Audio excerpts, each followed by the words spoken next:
কেমেৰাটো সাইড কৰি ৰাখবি পৰি যাব নলবা ওকে বাকি খবৰ সবৰ ভাল সবৰে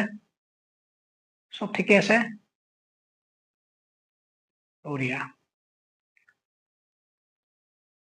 মোৰ লগৰ একজনে মাজতে যে ফ্লিপকাৰ্টৰ বিগ বিলিয়ন ডে গেল সেই বিগ বিলিয়ন ডেত এটা মোবাইল লৈছিল ৪৫,০০০ টকাত কিমানত লৈছিল 45,000 দামী মোবাইলে লৈছিল অফাৰত পালাক উঠাই দিলাক অনলাইন কিন্তু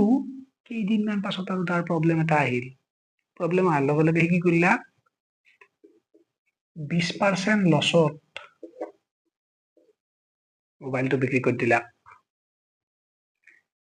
সেই 20% লছত বিক্ৰী কৰাৰ পাছত সি যিখিনি পইচা পালাক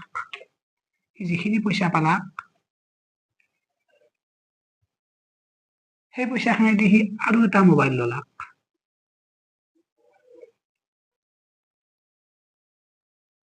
সব ঠিকে থাকিল ধুনীয়াকে চলি থাকিল আৰু এটা প্ৰব্লেম তাৰপৰত কি কৰিলে সি পুনৰ মোবাইলটো সি 30% লাভত বিক্ৰী কৰিলে এইবাৰ এইটো মোবাইলত বিক্ৰী কৰিব লগা হ'ল 30% লাভত বিক্ৰী কৰি দিলে এতিয়া মোৰ লগতো টোটেল কিমান প্ৰফিট হ'ল টোটেল প্ৰফিট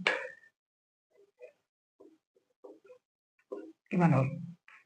সো কোৱেশ্চনটো বুজি বেছি প্ৰথমতে 45,000 টাকাত মোবাইল এটা কিনলাক প্ৰব্লেম হোৱাৰ কাৰণে 20% লছত বিক্ৰী কৰি দিলাক বিক্ৰী কৰি যেখানটি পইচা পালা সেই পইচাখিনি দিয়া এটা মোবাইল ললাক কিন্তু আৰু প্ৰব্লেম আহিল তাৰ পাছত সি 30% লাভত মোবাইলটো বিক্ৰী কৰি দিলাক টোটেল তাৰ কিমান লাভ হ'ল এতিয়া অলৰেডি এনেকুৱা কুৱেশ্যন এক্সামত সুধছি কুৱেশ্যনটো এবাৰ পঢ়ি চাওক ভালকে আৰু এনসাৰটো কমেন্ট কৰক বাকি জিএস পঢ়ি আছে না আপোনালোকে বেক টু বেদা স্লোগানটো কোনে দিছিল হা আৰু এটা কুৱেশ্যন সুধি ধৰব লাগে বেক টু বেদা বহুত বাৰ এক্সামত সুধছি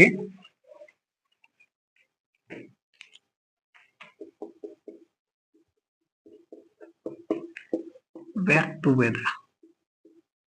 স্লোগানটো কোনে দিছিল কমেন্ট কৰক